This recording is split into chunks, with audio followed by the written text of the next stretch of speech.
Shri Venkateswara gold తాకట్టులో ఉన్న మీ బంగారాన్ని విడిపించి కొనబడును.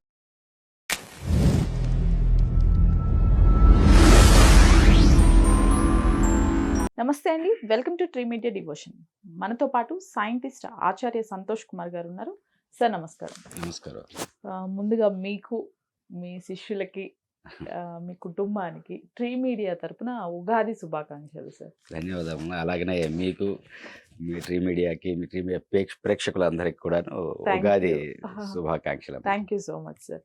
ముందుగా ఉగాది అనుకున్నాం కాబట్టి ప్రతి సంవత్సరంలానే ఒక సంవత్సరం మారుతుందా, లేదు అంటే ప్రకృతి పరంగా సైంటిఫిక్గా అడుగుతున్నాను, ఏవైనా చేంజెస్ చూస్తూ ఉంటారా? మామూలుగా ఉగాది అంటే దాన్ని యుగ ఆది అని కూడా అంటారమ్మా. యుగాది అంటారు. మరి జనరల్గా యుగము అని చెప్పేసి అంటే మనకు తెలిసినటువంటి 4 యుగాలు: కృత, త్రేత, ద్వాపర, కలియుగము అంటారు కదా. మరి యుగ అని చెప్పేసి ప్రతి సంవత్సరం ఒక యుగం అనేటువంటిది ఏంటనేటువంటిది కూడా ఒక డౌట్ అనేటువంటిది ఉంటుంది. యుగము అనేటువంటిది ఒక చక్రం అనమాట. యుగము అనేటువంటిది అంటే ఒక చక్రము అంటుంది, ఒక సైకిల్. దీనికి ప్రామాణికం వచ్చేటప్పటికి ఒక మహాయుగం. అంటే కృత, త్రేత, ద్వాపర, కలి, ఈ 4 యుగాలు కలిపితే ఒక మహాయుగం. ఇది ఒక చక్రం. నేను లాస్ట్ టైం ఒక వీడియోలో చెప్పుకున్నాను. అది రైతు ఏ విధంగానైతే పంట వేస్తాడో ఒక సైకిల్ అనేటువంటి తిరిగి మళ్ళీ ఎలా వస్తుంది అనేటువంటిది, అలాగనే ఇది కూడా ఒక సైకిల్. అయితే ఇది చైత్రమాసంలో వస్తుంది. చైత్రమాసంలో పౌర్ణమి తర్వాత వచ్చేటువంటి నెక్స్ట్ డే ఏదైతే ఉంటుందో పాడ్యమి నుంచి ఇది స్టార్ట్ అవుతుంది అన్నమాట. ఇది ఎంత సైంటిఫిక్ అని అంటేనమ్మా, జనరల్గా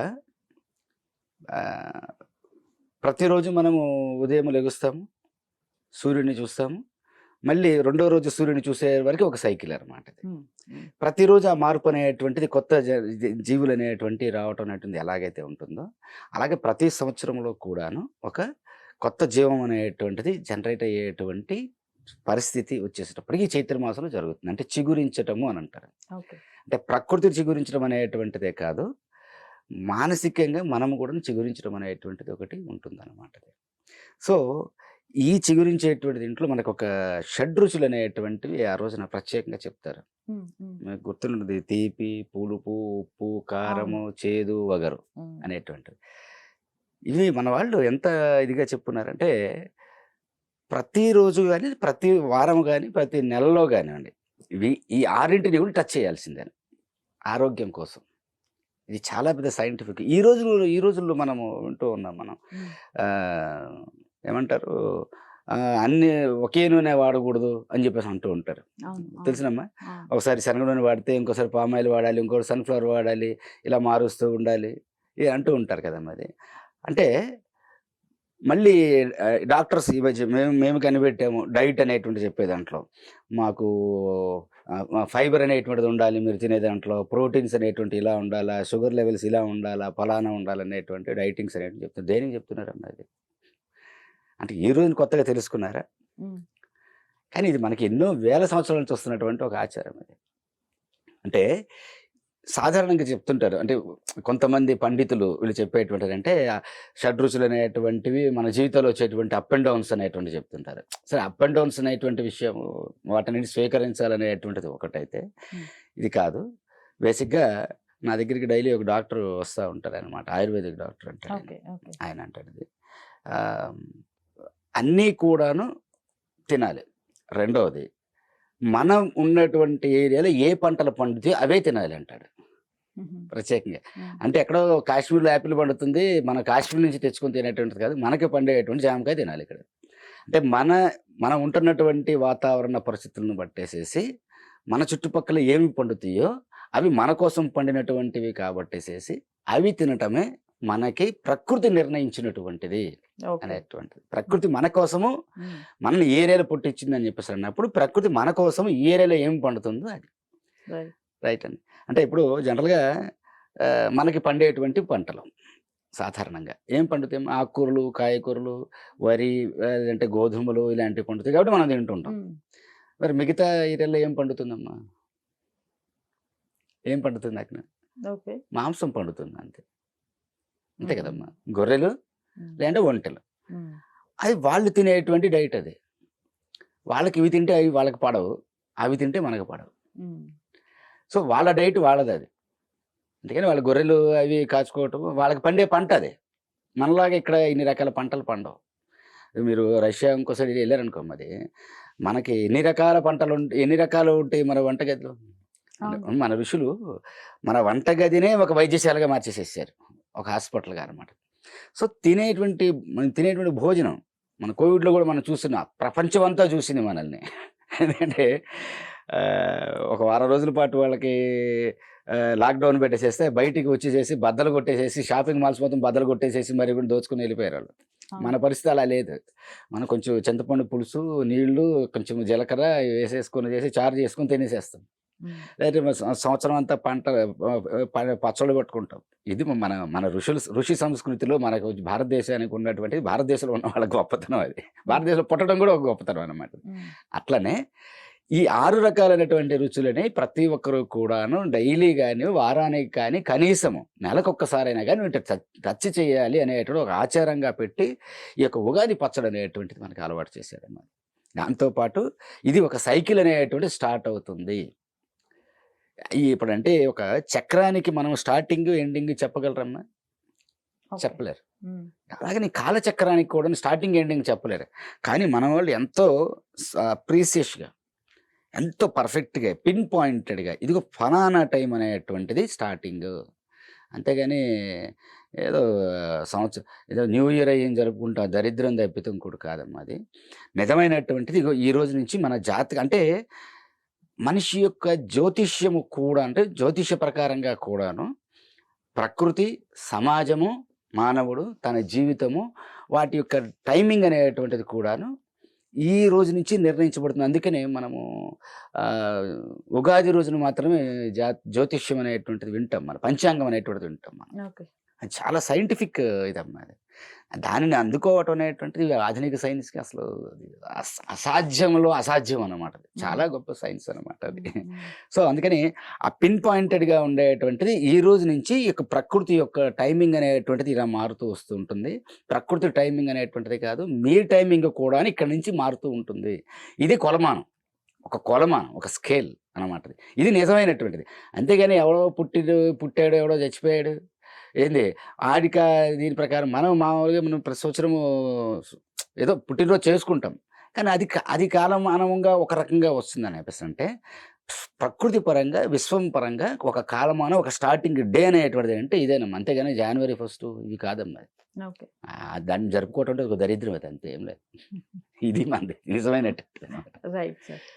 జనరల్గా చాలా మంది అనే మాట ఏంటంటే, హిందువులకి ఇన్ని కోట్ల మంది దేవీ దేవతలే ఎందుకు సనాతన ధర్మంలో? అసలు నిజంగానే ఉన్నారా ఇన్ని కోట్ల మంది దేవతలు? మీరు ఎలా చెప్తారు సైంటిఫిక్గా ఈ క్వశ్చన్కి? ఇది గతంలో కూడా కొన్ని సందర్భాల్లో నేను ఇంటర్వ్యూలో ఇచ్చినానమ్మా. నేను అది దేవీ దేవతలు ఎందుకు ఉంటారు అనేటువంటిది, అంటే ఉన్నది ఒక పరమాత్మ అనేటువంటిది. అయితే ఈ దేవీ దేవతలు అనేటువంటి వాళ్ళు ఏంటంటే, ఇప్పుడు జనరల్గా ఇప్పుడు మీదే ఉందమ్మా, సో మీరు ఓనర్, మీరు మరి మిగతా వాళ్ళు ఎందుకున్నారు? వీళ్ళందరికీ ఒక్కొక్క పోస్ట్ ఉంటుంది. వీళ్ళందరికీ ఒక్కొక్క పోస్ట్ ఉంటుంది. మేనేజర్ అని, జనరల్ మేనేజర్ అని, కెమెరా మ్యాన్ అని, ఎడిటర్ అని చెప్పేసి, మార్కెటింగ్ పర్సన్ అని, లేదంటే పిఆర్ ఏంటి, ఇవన్నీ ఉంటాయి కదమ్మా. ఎందుకున్నారు వీళ్ళందరూ? కానీ వీటన్నిటికీ అధిపతి ఎవరు? మీరే, అబ్వియస్లీ మీరే దీనికి. కానీ మీరే అన్ని కూడా చేయనటువంటిది కాదు.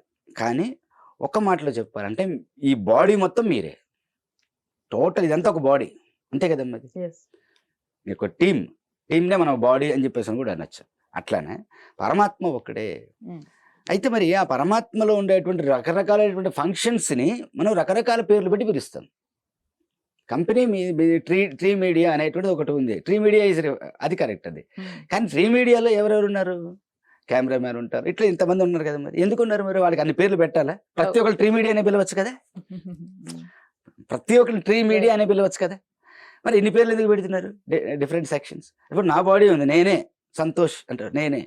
మరి నాలో లివర్ ఎందుకని పిలవాలి? నేను హార్ట్ని ఎందుకని పిలవాలి? లంగ్స్ ఎందుకు పిలవాలి? కిడ్నీస్ ఎందుకు పిలవాలి? దీని చర్మం ఎందుకని పిలవాలి? దీని కన్ను ఎందుకని పిలవాలి? ఇవన్నీ కూడాను కలిస్తే ఒకటి. సేమ్ అలాగనే పరమాత్మ అనేటువంటి అతని ఫంక్షన్స్‌లో ప్రతి ఒక్క ఫంక్షన్‌కి కూడాను ఒక గుర్తింపు అనేటువంటిది ఇస్తూ, ఆ గుర్తింపు ఇచ్చేటువంటి ప్రదేశాన్ని, ఆ గుర్తింపు ఇచ్చేటువంటి ఒక భాగాన్ని ఒక దేవతగా, దేవిగా మనం తీసుకుంటూ ఉంటాం. అలాగే. సో, అంటే ఇక్కడ ఎందుకు దేవీ దేవతలుగాని పిలుస్తాము? మామూలు సైన్స్ అంటే వాటర్ అని పిలుస్తుంది, ఎయిర్ అని పిలుస్తుంది, గ్యాస్ అని పిలుస్తుంది, లేదంటే మట్టి అని చెప్పేసి అంటూ ఉంది, డస్ట్ అంటుంది, ఇంకోటి అంటుంది. కానీ మనం ఎందుకని పిలుస్తాం అట్లా? ప్రతి ఒక్క దాన్ని కూడా దేవీ దేవతలుగా ఎందుకని మనం చేసుకుంటూ ఉంటాం? ఎందుకు అనంటే మీది ట్రీ మీడియా. మీరు ట్రీ మీడియాలో ఉన్నటువంటి కెమెరామెన్ ఏమని పిలుస్తారు? ట్రీ మీడియా కెమెరామెన్ అని పిలుస్తారు. ట్రీ మీడియాలో పనిచేసేటువంటి ఒక వ్యక్తి అని పిలుస్తారు. ప్రతి దానికి ట్రీ మీడియాని ఆపాదిస్తారు. అంతే కదమ్మా. అంతేగానివ్వండి అతను ఏదో కెమెరామెన్ అంటే అతను కానీ గుర్తింపు ఉంటుందే.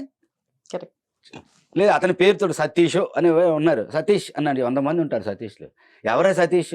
కెమెరామెన్ సతీష్. ఏ కెమెరామెన్? అలా tree media cameraman. So tree media అనేటువంటి గుర్తింపు ఉన్న రోజున మాత్రమే అతనికి ఒక గుర్తింపు ఉంటుంది. అలాగనే ఈ విశ్వమే పరమాత్మయు పరబ్రహ్మ అయ్యి ఉన్నప్పుడు, ఇప్పుడు నా శరీరంలో ఉన్న చర్మము నేనే అయి ఉన్నాను కాబట్టి సంతోష్ చర్మం అని చెప్పి పిలుస్తారు, సంతోష్ గుండె అని పిలుస్తారు, సంతోష్ లివర్ అని చెప్పి పిలుస్తారు. అంటే ప్రతి ఒక్కటి జీవం అనేటువంటిది ఉన్నటువంటిది. అంతే కదమ్మా. ఇప్పుడు కింద మట్టి ఉంది, ఎవరైనా కానీ మట్టికి జీవం ఉందని చెప్పేసి అంటారా? ఓ రాయి జీవం ఉందని చెప్పని అంటారా? అంటారుగా. మరి అదే మట్టి చెట్టు ద్వారా వచ్చి నా శరీరంలోకి వచ్చేంతవరకు కూడా మళ్ళీ మట్టి, గ్లూకోజ్ C6H12O6, ఇందులో మళ్ళీ ఒక మినరల్స్ అనేటువంటివి ఉంటాయి. జీవం ఏమైనా ఉందా దానికి? మెడికల్గా సైంటిఫిక్గా చెప్పాలంటే జీవం ఏమైనా ఉందా? మరి నా శరీరంలో వచ్చిన తర్వాత జీవంగా ఎందుకు మారింది? మరి ఇంగిత జ్ఞానం ఉండాలి కదమ్మా ఆలోచించాలంటే మనిషికి. ఒక జ్ఞానం అంటే నా శరీరంకి ఉన్నటువంటి మెకానిజం ఎంత గొప్పది అని అంటే, ఒక మట్టికి జీవం ఇవ్వగలిగినటువంటి టెక్నాలజీ నా శరీరానికి ఉంది. ఈ రోజున సైంటిస్టులు ఏ సైంటిస్ట్కి అయినా కానీ, స్టిల్ టుడే ఎవరికైనా కానీ ఆ టెక్నాలజీ తెలుసునమ్మా. ఒక మట్టిని తీసుకొని వచ్చి ఒక బొమ్మగా చేసి దానికి ఒక జీవం ఇవ్వటం అనేటువంటిది ఈ సైంటిస్టులకు ఉన్నదమ్మా? ఉందా? దమ్మున చెప్పమనండి. మరి ఉంది, జీవం ఇవ్వచ్చు అని ఇవ్వలేమనేది కాదుగా. లిటరల్లీ నా శరీరంలో జరుగుతుంది, మీ శరీరంలో జరుగుతుంది. మట్టి వచ్చి జీవంగా మారుతుందమ్మా. అంటే మన శరీరం ఎంత గొప్ప టెక్నాలజీ కలిగినటువంటిది, ఎంత సైంటిఫిక్ కలిగినటువంటిది. ఈరోజు సైంటిస్టులు దీన్ని పట్టుకోగలిగారన్నది. దట్ ఈస్ ఈ విషయాలు, ఈ సూత్రాలు, ఈ సిద్ధాంతాలు తెలిసినటువంటిది సనాతన ధర్మం. అది మళ్ళీ లిటరల్లీ మరి సనాతన ధర్మం అనేటువంటిది అంత గొప్పదమ్మా అది. సో ప్రతిదానికి జీవం అనేటువంటిది ఉన్నది, ఇవ్వచ్చు. ప్రతిదానికి జీవం అనేటువంటిది ఉన్నది, ఇవ్వచ్చు కూడాను. జీవం ఇప్పుడు లేదనుకుంటున్నాం మనం, కానీ ఇవ్వచ్చు. ఎలా సరే, ఇప్పుడు మనము కొన్ని విగ్రహాలకి ప్రాణప్రతిష్ఠ చేయటం అంటాము, లేదంటే జీవం ఇవ్వటం అంటారు. ఇది వాస్తవమేనా? అసలు సాధ్యమేనా? ఇప్పుడు మీకు చెప్పాను కదమ్మా, ఈ మట్టికి నా శరీరం జీవం ఇవ్వగలుగుతుంది.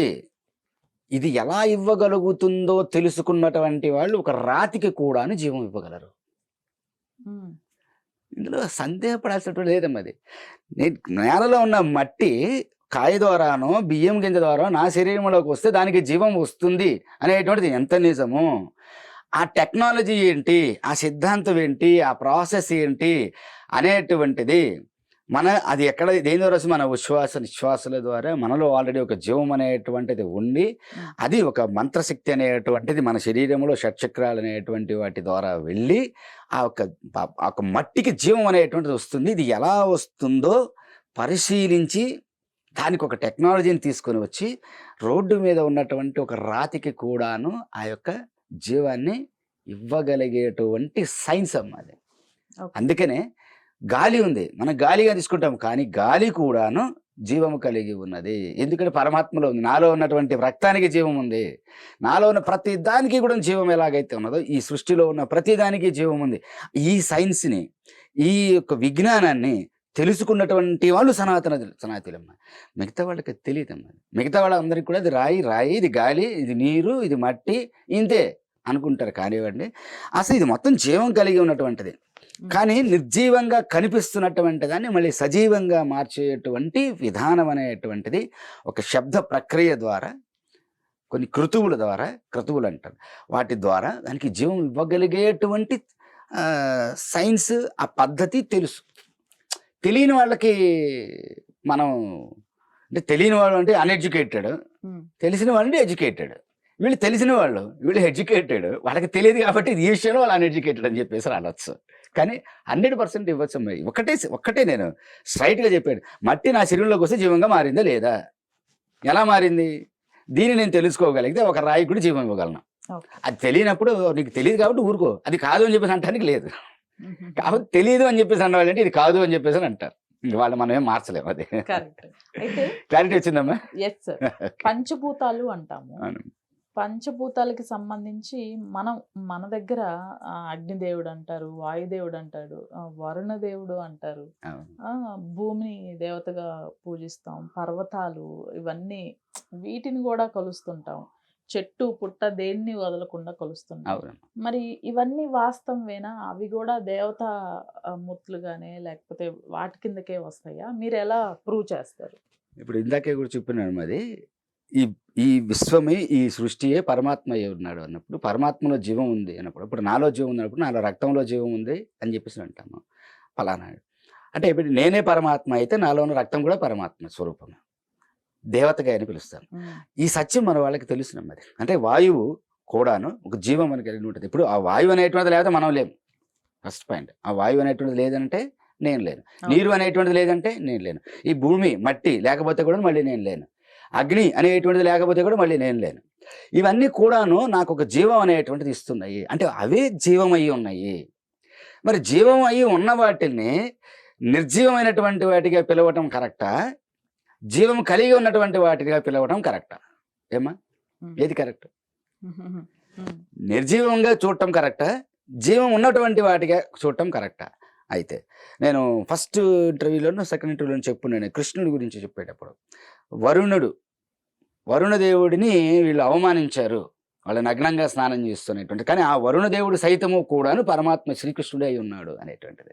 అంటే ప్రతిదీ పరమాత్మ స్వరూపమే అని ఆ పరమాత్మ స్వరూపాన్ని వాళ్ళు చూడగలిగారు. కాబట్టి ఈ రోజున ఆ వాయువుని ప్రార్థించవచ్చు, వాయువు ద్వారా మనము లబ్ధి పొందవచ్చు, వాయువు మనం చెప్పినటువంటి విధముగా అది పనిచేయవచ్చు. అగ్నితోటి మాట్లాడవచ్చు, అగ్నిని మనం ప్రసన్నం చేసుకోవచ్చు, అగ్ని మనకి కావలసిన విధంగా పనిచేసే విధంగా చేసుకోవచ్చు. మిగతా వాళ్ళకి అది తెలియదు. వాళ్ళకి అగ్నే, వాయువు నీరే. నీరు వరుణ దేవుడిగా చూసి, జీవం ఉన్నటువంటి అతనిగా చూసి, ఆ వరుణుడిని మనం ప్రసన్నం చేసుకొని, అంటే మనకి కావాల్సినటువంటి విధంగా మలుచుకొని ఆ యొక్క లాభం అనేటువంటిది, ఆ పని అనేటువంటిది మనం తీసుకోవచ్చు. లాస్ట్ టైం అస్త్రాల గురించి కూడా చెప్పుకున్నానమ్మా నేను మీకు. అవునమ్మా, అంటే ఒక అస్త్రాన్ని ఇక్కడి నుంచి వదిలేయడని చెప్పేసి అంటే జనరల్గా వీళ్ళు ఏంటంటే శాటిలైట్ ద్వారా కంట్రోల్ అనేటువంటిది అవుతూ ఉంటుంది. అది కానీ ఇక్కడ ఇలా కాదు. ఆ అస్త్రానికి జీవం అనేటువంటిది ఉంటుంది. అంటే దాన్ని ఇన్వెంట్ చేసినటువంటి వాళ్ళు ఎవరు? ఒక ఋషి. ఇప్పుడు పరశురాముడు ఉన్నాడు, భార్గవాస్త్రము అనేటువంటిది ఉన్నది. ఇలా ఒక్కొక్క ఋషి ఒక్కొక్క అస్త్రాన్ని తీసుకొని వచ్చి, ఆ అస్త్రం ఎవరు పడితే వాళ్ళు ప్రయోగించకుండా ఉండటం కోసం అని చెప్పేసి దానికి ఒక పాస్వర్డ్ ఇస్తాడు. దాన్ని మంత్రబలం అంటారు. దాన్ని ఆ మంత్రబలం అనేటువంటిది, ఆ మంత్రం అనేటువంటిది, ఆ పాస్వర్డ్ అనేటువంటిది తను ఎవరికైతే ఇవ్వాలనుకుంటే దాన్ని ఇస్తాడు. ఇచ్చిన తర్వాత అతను ఆ పాస్వర్డ్ని ఓపెన్ చేసి, అంటే మంత్రం చదివేసి, దాని మీద టోటల్ కమాండ్ ఉంటుంది అనమాట. ఎన్ని కిలోమీటర్లు వెళ్ళినా సరే దానికి no radio frequency, RF radio frequency అని చెప్పేసి అంటారు. RF ద్వారా కంట్రోల్ అవుతూ వెళ్తుంది, రేడియో ఫ్రీక్వెన్సీ ద్వారా కంట్రోల్ అవుతూ ఉంటుంది, శాటిలైట్ ద్వారా అది చూసుకుని చేసి గైడెడ్ మిసైల్స్ రేడియో వెళ్తుండే. కానీ ఇక్కడ ఇతను తన మనసుతోటి ఈ కంట్రోల్ చేస్తాడు. అంటే ఇక్కడ మధ్యలో దేనికైనా కానీ ఇప్పుడు కండక్టర్ అనేటువంటిది ఒకటి ఉండాలి కదా, మీడియా అనేటువంటి మీడియం, వాయువు అనేటువంటి ఒక మీడియం ఇక్కడ చూసుకునేసి, ఆ వాయువు అనేటువంటి ఒక మీడియం తోటి తను మర్జీ అయ్యి ఆ వాయువు ద్వారా దాని యొక్క డైరెక్షన్స్ అన్నిటినీ కూడాను ఇక్కడ నుండి కంట్రోల్ చేస్తాడమ్మా. అది అంటే ఈ రోజు ఉండేటువంటి ఎలక్ట్రానిక్స్ టెక్నాలజీ, కంప్యూటర్ టెక్నాలజీ, వీటన్నింటినీ కూడా దాటి ప్రకృతిలో ఉన్నటువంటి ప్రతి దానిని కూడాను వీళ్ళు లోపరుచుకొని దాంతో కమాండ్ చేయించుకొని దాన్ని కమాండ్ చేయగలిగి ఉండి పంపించగలగటం అనేటువంటిది. కాబట్టి ప్రతిదీ జీవము కలిగి ఉన్నది అనేటువంటి సత్యము తెలిసినటువంటిది సనాతన ధర్మం అన్నది. ప్రతిదానికి జీవం ఉంది. నీ జీవంలో ఇప్పుడు ఉన్నది అంటే నిర్జీవం పోయొచ్చు, మళ్ళీ దానికి రాతికి జీవం అనేటువంటిది ఇవ్వచ్చు, గాలికి జీవం ఇవ్వచ్చు. గాలిలో ఉన్నటువంటి జీవాన్ని మనం కంట్రోల్ చేసుకోవచ్చు. ఈ ఈ యొక్క టెక్నాలజీ అనేటువంటి తెలిసినటువంటి వాళ్ళు సనాతన ధర్మం. అందుకనే వాళ్ళు గుర్తించారు కాబట్టే దేవీ దేవతలుగా వాటిని పిలుస్తారమ్మా, అంతే. Right. గుర్తించిన వాళ్ళకి మనం చెప్పలేం, Right. గుర్తించలేని వాళ్ళకి. చాలా మంది కూడా ఈవెన్ మన సనాతన ధర్మంలో ఉండేవాళ్ళు కూడా, నేను పేరు కూడా తీసుకుంటాను, గరికపట్ల లాంటి వారు కూడా జ్యోతిష్యం అనేది ఏమి లేదు అని కొట్టిపారేసిన సందర్భాలు ఉన్నాయి. మరి నిజంగా జ్యోతిష్యం అనేది ఉందంటారా? ఉంటే సైంటిఫిక్ గా ఎలా చెప్తారు? జ్యోతిష్యం అనేటువంటిది ఇప్పటివరకు ఉన్న అన్ని శాస్త్రాలలో కల్లా కూడాను అత్యున్నతమైనటువంటిది, అతి క్లిష్టమైనటువంటిది, అతి అద్భుతమైనటువంటిది, అతి గొప్పది. అవునా? అవును. ఎలా సార్, ఎలా ప్రూవ్ చేస్తారు? అంటే సాధారణంగా చాలా మంది జ్యోతిష్యం చెప్తూ ఉంటుంటారు, ఈ టైంలో ఇదే ఇద్దే, ఆ టైంలో ఇదే ఇద్దే అనేటువంటిది. వాస్తవానికి కొంతమంది మాత్రమే అందులో ఉన్నారు. లాస్ట్ టైం మీకు చెప్పాను, స్వామి బ్రహ్మానంద బ్రహ్మచారి గారు అని చెప్పేసి అన్నారు. ఆయన నేను అప్పుడు అరౌండ్ 9th 10th చదువుతున్నట్టు, 8th అనుకోండి, సారీ, అట్లాగా. ఇందిరాగాంధీ గారు చనిపోయారు ఆ టైంలో. అయితే ఆయన ఒక ముహూర్తం పెడుతున్నారు, ఒక అమ్మాయికి పెళ్లి ముహూర్తం పెడుతున్నారు ఒక 2 నెలల ముందు. ముహూర్తం పెట్టి పలానా అని చెప్పేసి అన్నారు. కానీ ఎందుకో ఆయనకి ఒక స్ట్రైక్ అయిపోయి, అమ్మాయి నీ మెడలో తాళిబొట్టు పట్టం ఇందిరాగాంధీ చనిపోవడం కూడా ఒకే క్షణంలో జరిగిద్దమ్మా అని చెప్పేసి ఆయన 2 నెలల ముందు చెప్పాడు ఆయన స్వామి బ్రహ్మానంద బ్రహ్మచారి అని. స్వామీజీ అపార్ట్మెంట్స్ గుంటూరులో ఇప్పుడు అపార్ట్మెంట్లు కట్టారు, ఒక 2 ఎకరాల ప్లేస్ అనమాట. అలాగనే నేను మా నాన్నగారు మేమందరూ ఉన్నప్పుడు కూర్చున్నప్పుడు మాట్లాడుతుంటే ఒక హెలికాప్టర్ వెళ్తుంది పైనుంచి. ఎవరంటే రాజీవ్ గాంధీ వెళ్తున్నాను. ఇతను తిరిగి రాడయ్యా అన్నాడు, అంతే. చనిపోయాడు ఆయన. ఏంటంటే ఆయన 40 సంవత్సరాలు హిమాలయాల్లో తపస్సు చేశారు. ఆయన తపస్సు చేసి, అంటే తినడానికి తిండి లేదు ఆయనకి, ఇంట్లోంచి పారిపోయాడు. 6 అన్నదమ్ములు ఉంటే వాళ్ళకి పారిపోయాడు. ఆయనకి ఇంకొకడు గోరంట్లో ఇంకా ఆయన తగిలారు. ఆయన వీళ్ళిద్దరు కలిసి కాశీ వెళ్తే వాళ్ళెవరో అక్కడెవరో చెప్తే వెళ్ళిపోయేసేసి 40 సంవత్సరాలు తీక్షణ తపస్సు చేసి ఆయన ఒక పాండిత్యాన్ని సంపాదించుకొని అనుకున్నాడు, వెంకటేశ్వర స్వామికి ఒకరోజు వచ్చేటువంటి సంపాదన నాకు ఉంటే చాలని చెప్పేసి అనుకున్నాడు. తర్వాత ఆయనకి దాని మీద డబ్బు మీద పిచ్చి పెట్టి, స్వామీజీ ఉన్న ఆయన బ్రహ్మచారి, స్వామిజీ ఉన్న ఆయన షేర్ మార్కెట్ అని అదే అని వెళ్తూ చివరికి నేను ఫలానా రోజు నేను చనిపోతున్నాను సంతోషు, నన్నంటే బాగా ఇష్టం అనమాట ఆయనకి అని, ఆయన విద్యను నాకు దానం చేసి నువ్వు ఎప్పుడు దీన్ని మార్కెటింగ్ చేసుకోమాక, డబ్బు కోసం వెళ్ళక నా విద్య నీ దగ్గర ఉండాలని ఇచ్చేసి వెళ్ళిపోయాడు ఆయన. అయితే ఇది నాకు తెలుసు, ఇది నిజమనేటువంటి విషయం. అయితే వాస్తవానికి ఇందులో నేను రీసెర్చ్ చేసినటువంటిది ఏంటంటే, జ్యోతిష్యం అని తెలిసినటువంటి వాళ్ళు ప్రపంచంలోనే అత్యున్నతమైనటువంటి ఒక సైంటిస్ట్, అత్యున్నతమైన సైంటిస్ట్. మళ్ళీ చెప్తున్నాను, అదేదో అటామిక్లో సైన్స్, లేదంటే ఏరోనాటికల్ సైన్స్ అనో, లేదంటే ఇంకొకటి ఏరోస్పేస్ సైన్స్ అనో, కెమిస్ట్రీ అనేటువంటిది కాదమ్మా. అది ఈ జ్యోతిష్యం అనేటువంటిది నిజంగా తెలిసినటువంటి వాడు ఎవరు అని చెప్పేసి అంటే, అతనికి కెమిస్ట్రీ మీద పట్టు ఉంటుంది, ఫిజిక్స్లో పట్టు ఉంటుంది, బాటనీలో, జువాలజీలో, ఏరోనాటికల్లో, ఇలాగా సమస్తము మీద కూడాను హోల్డ్ ఉండి చెప్పగలిగినటువంటిది మాత్రమే నిజమైనటువంటి జ్యోతిష్యం అన్నది. నిజమైనటువంటి జ్యోతిష్యం ఇది ఏంటంటే, ఒక మనిషికి జాతకం చెప్తాను చెప్పాను అంటారు. ఇది ఎలా ఉంటుందంటే, ఇప్పుడు మామూలుగా ఇప్పుడు మనం ఇంతకుముందు మనం స్క్రాచ్ కార్డ్స్ ఉంటాయి చూసారమ్మా, అది మొబైల్ రీఛార్జ్ చేసుకుంటానికి స్క్రాచ్ కార్డ్ గీస్తాం. అది ఎలా ఉంటుందంటే, నెంబర్ ర్యాండమ్గా ఉంటుంది. అది అంటే కొన్ని నెంబర్స్ని అని తిప్పుతారు, తిప్పి ఒక దగ్గర స్టాప్ చేయగానే ఒక నెంబర్ వచ్చింది, అది మనకి ఇస్తారు.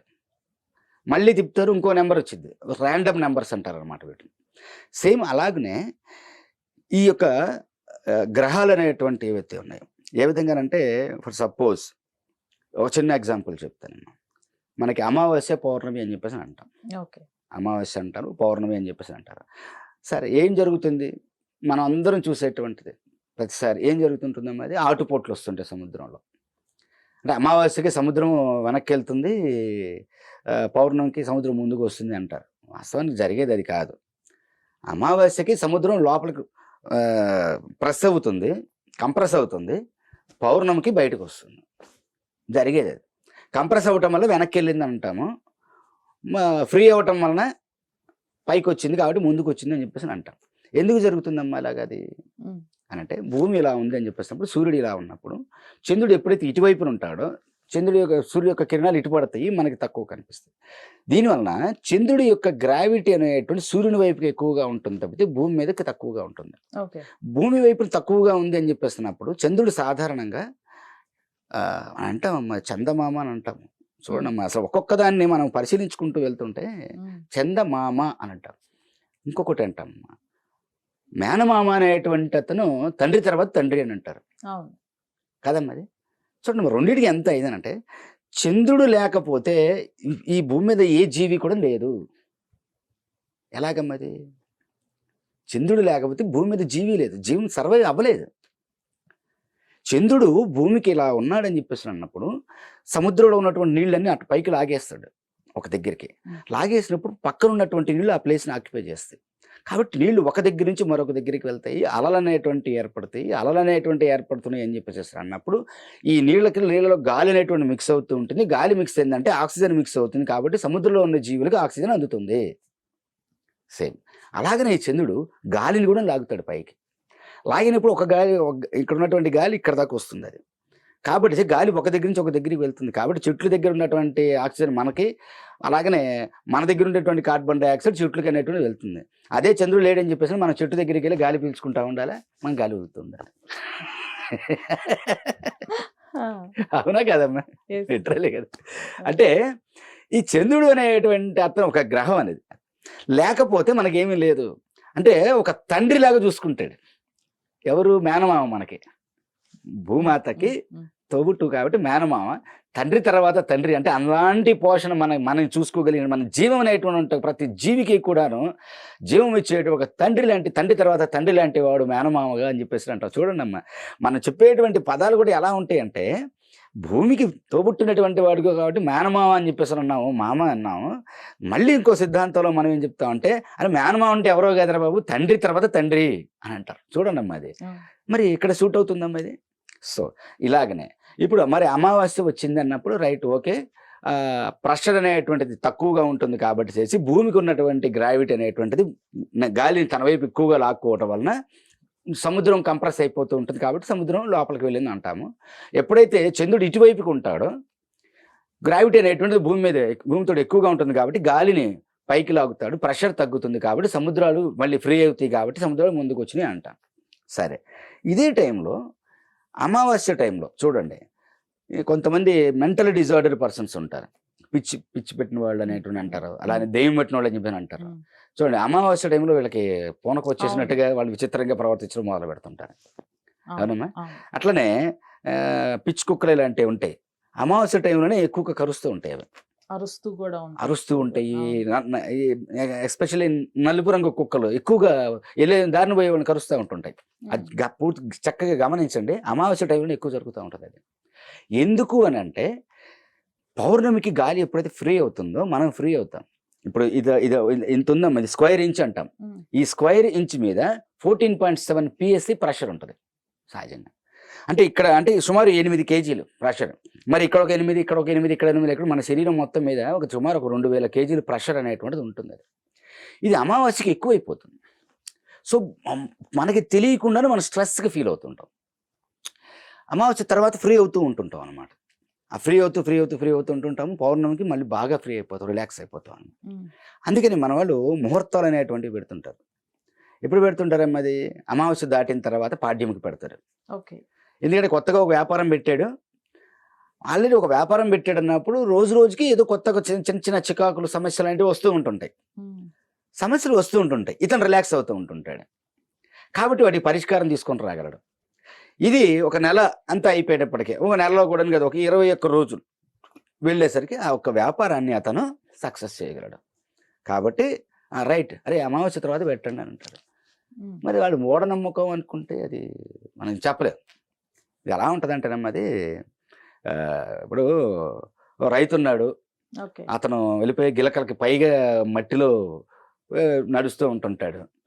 మరి మొత్తం బురద అవుతూ ఉంటుంది, ఒంటి నిండా బట్టలకి అంతా అవుతూనే ఉంటుంది. అది పొద్దున్నే మంచి గొడ్డు కారం వేసుకొని లేదంటే ఇంత పచ్చడి వేసుకొని చేసి పండుగ మిరపకాయల పచ్చడి ఇంకోటి వేసుకొని చేసి సద్దనం బాగా కలిపి తినేసి వెళ్తాడు. మరి ఇప్పుడు ఒక డాక్టర్ ఉంటాడు, అతను ఏం చేస్తుంటాడు, చక్కగా ఇది తలకి మాస్క్ పెట్టుకుంటాడు, ఇది క్యాప్ పెట్టుకుంటాడు, ముక్కు మాస్క్ పెట్టుకుంటాడు, స్టెరిలైజ్ చేసిన డ్రెస్ వేసుకుంటాడు, చేతికి గ్లౌస్ తొడుక్కుంటాడు, స్టెరిలైజ్ చేసినటువంటి చెప్పులు కూడా స్టెరిలైజ్ చేసే ఉంటాయి మళ్ళీ అన్నీ కూడాను. మరి టోటల్గా డిస్ఇన్ఫెక్షన్ చేయడానికి ఫ్యూమిగేషన్ చేస్తాడు, అన్నీ చేస్తాడు. ఓ రైతు అంటాడు, వీడెవడు రైడు ఇన్ని చేస్తున్నాడు, నేను చూడు అది మినరల్ వాటర్ తాగుతాడంట, లేదంటే ఫలానా హోటల్లోనే తింటాడంట, ఫలానాది తింటాడంట వాడు. నేను చూడు పొద్దున్నే మంచి గొడ్డుగారు వేసుకొని తింటాను, వాడికి తెలియదు, నేనే కరెక్ట్ అంటాడు వాడు. ఇతను సిస్టమేటిక్గా వెళ్తాడు, ఇలా చేస్తేనే చేయాలనేటువంటిది.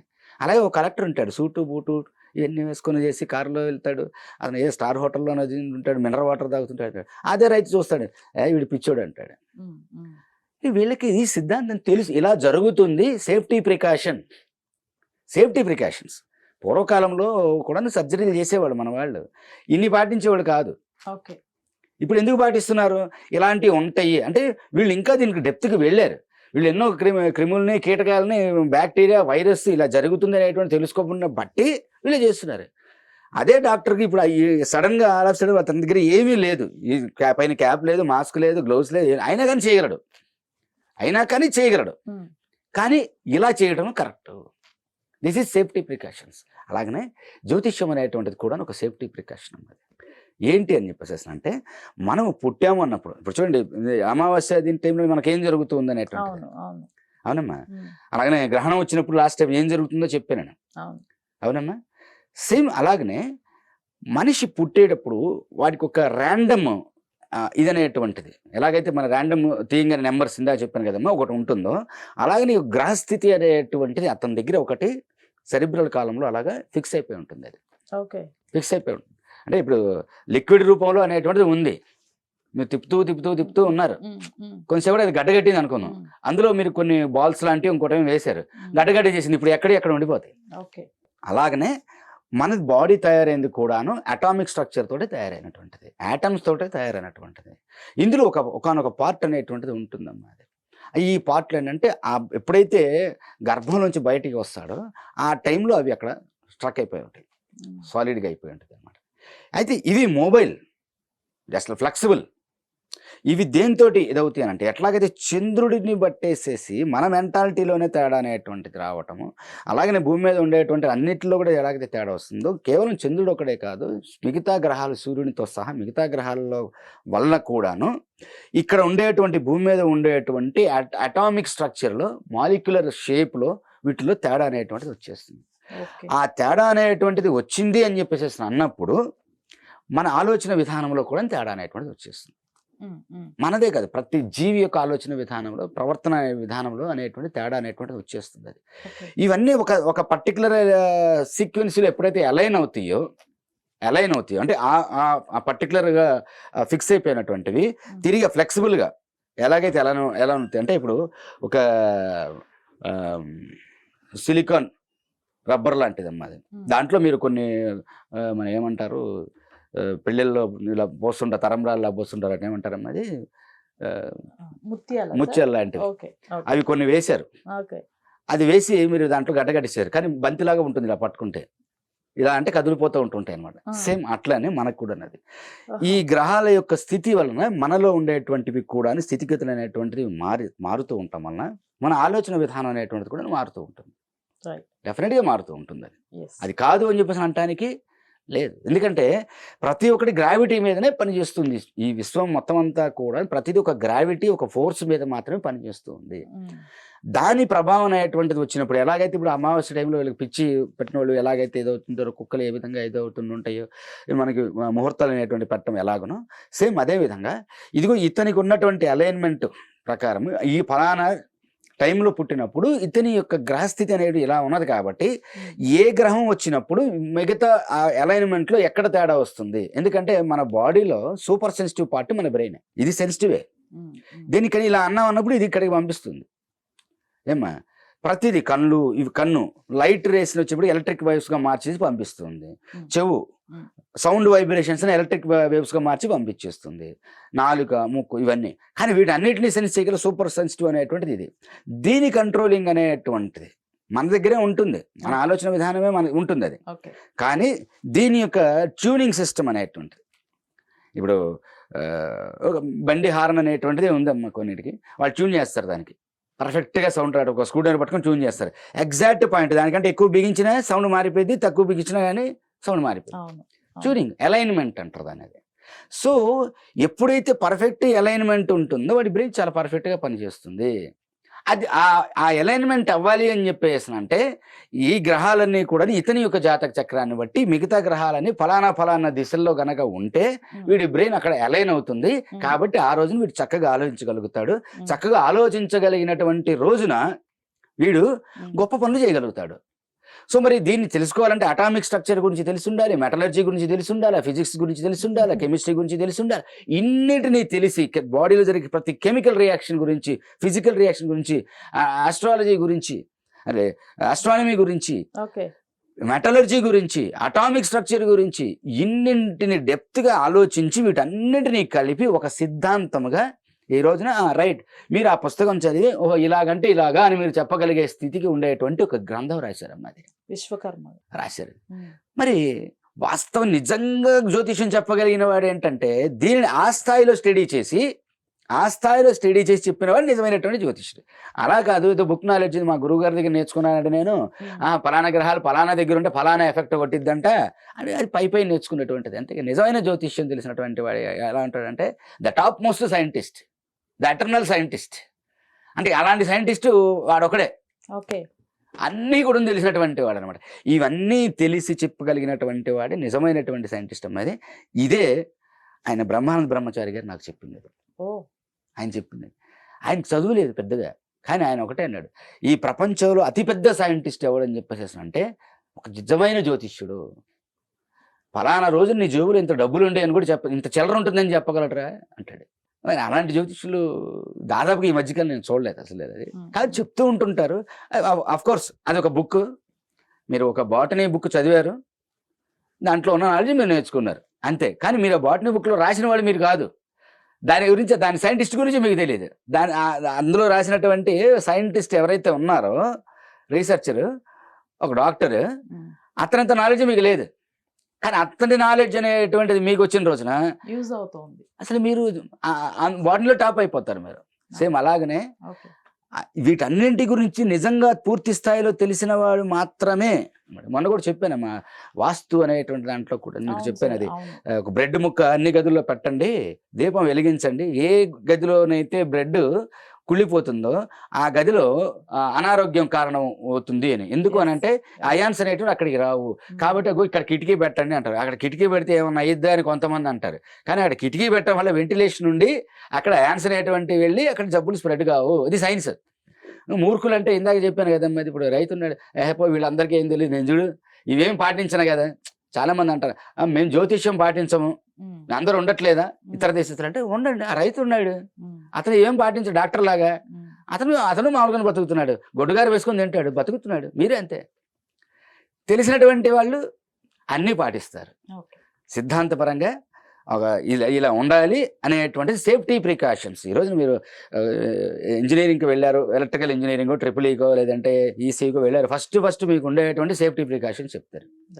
మీరు ఒక పవర్ ప్లాంట్కి వెళ్ళారు, అక్కడ ఒక రెడ్ లైన్ వేసి ఉంటుంది, ఇంకో దగ్గర వచ్చేసేసి గ్రీన్ లైన్ వేసి ఉంటుంది, ఇంకో దగ్గర బ్లూ లైన్ వేసి ఉంటుంది, ఇంకో దగ్గర ఎల్లో లైన్ వేసి ఉంటుంది. అది ఏంటి అంటే రైట్ ఓకే ఇదిగో ఎల్లో లైన్ ఉన్నటువంటి వాళ్ళు మామూలు వాళ్ళు కూడా ప్రయాణించవచ్చు, బ్లూ లైన్ ఉన్నటువంటి వాళ్ళు దాని మీద కొంత నాలెడ్జ్ ఉన్నటువంటి వాళ్ళు, ఇంకో గ్రీన్ లైన్ అనేటువంటిది ఉంది ఫ్రీగా వెళ్ళొచ్చు, రెడ్ లైన్ అనేటువంటిది ఉంది పర్ఫెక్షన్ ఇంజనీర్స్ మాత్రం వెళ్ళాలి దాని గురించి తెలిసిన వాళ్ళు ఉంటాయి ఇవి. అంతే దాటినంత మాత్రం ఏదో అయిపోయింది అనేటువంటిది కాదు. ఇప్పుడు టాటా ఉన్నారు, ఆయన చనిపోయారు. ఇప్పుడు ఆయన కూడా ఆయన కంపెనీలోకి వెళ్ళాలంటే కంపల్సరీగా హెల్మెట్ పైన పెట్టుకుంటాడు. ఎందుకని అదేదో వచ్చి మీద పడిద్దని కాదు, అది రూల్, అది ప్రికాషన్, సేఫ్టీ ప్రికాషన్. అట్టనే జ్యోతిష్యం అనేటువంటిది కూడా అటువంటి సేఫ్టీ ప్రికాషన్. నానా అది ఫలానా జరగచ్చు ఉంది కాబట్టి నువ్వు జాతకుడు, ఈ జాగ్రత్త పడు, ఇదిగో ఫలానా టైంలో నీకు మంచి జరగబోతుంది కాబట్టి ఆ టైం నువ్వు ఇలా ఉపయోగించుకో, సమయం వృధా చేయమాక అని చెప్పేటువంటిది అమ్మా. అది నాకు తెలిసి జ్యోతిష్య శాస్త్రం గురించి ఇంత క్లియర్గా చెప్పిన పర్సన్స్లో మీరే ఉన్నట్టున్నారు. Thank you sir, thank you so much. మరొకసారి వేరే టాపిక్తో మళ్ళీ మీ ముందుకు వస్తాను. అలాగేనమ్మా. Thank you so much. Okay.